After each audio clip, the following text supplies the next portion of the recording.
নমস্কার। আজকে আশা করি সবাই ভালো আছেন। আজকে আপনাদের সাথে এমন একটা জিনিস শেয়ার করতে যাচ্ছি যেটা আমি নিজের হাতে উল সুতো দিয়ে বানিয়েছি। হ্যাঁ, ঠিকই দেখেছেন, একটা সুন্দর ইভেল আই। সত্যি কথা বলতে কি, এই জিনিসটা বানানোর আগে আমি নিজেও জানতাম না যে এই ইভেল আই আসলে কি বা এর পেছনের গল্পটা কি।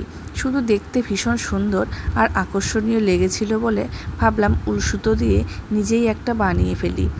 যখন কাজটা শেষ হলো তখন তার পেছনের রহস্যটা জানার পর ভাবলাম, বাহ, এর তো একটা দারুণ ইতিহাস আছে। চলুন আজকে এটি বানানোর পাশাপাশি আপনাদেরও জানাই এই ইভেল আইয়ের আসল রহস্যটা কী।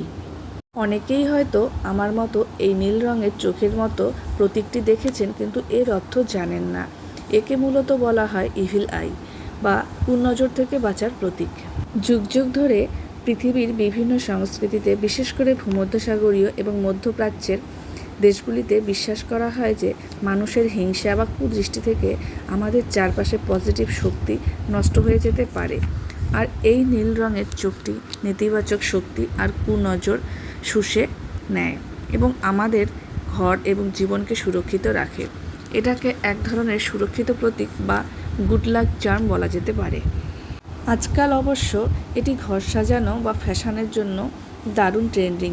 তাই আমিও ভাবলাম বাজার থেকে না কিনে ঘরের সাধারণ উল সুতো দিয়ে এই সুন্দর একটা পজিটিভ ভাইব তৈরি করা যাক। তাতে ক্ষতি কী? ফাইনাল লুকটা আসার পর আমার তো নিজের তৈরি ইভেল আইটি খুব পছন্দ হয়েছে। আর আমার হাতের তৈরি উল সুতো দিয়ে এই ইভেল আইটি আপনাদের কেমন লাগলো অবশ্যই কমেন্টে জানাতে ভুলবেন না কিন্তু। তো দেখো, একদমই ফুল এবং ফাইনাল কমপ্লিট হয়ে গেছে আমার ইভেল আইটি। তো আজকের ভিডিওটি এতটুকুই রইল। দেখা হচ্ছে নেক্সট ভিডিওতে। টাটা।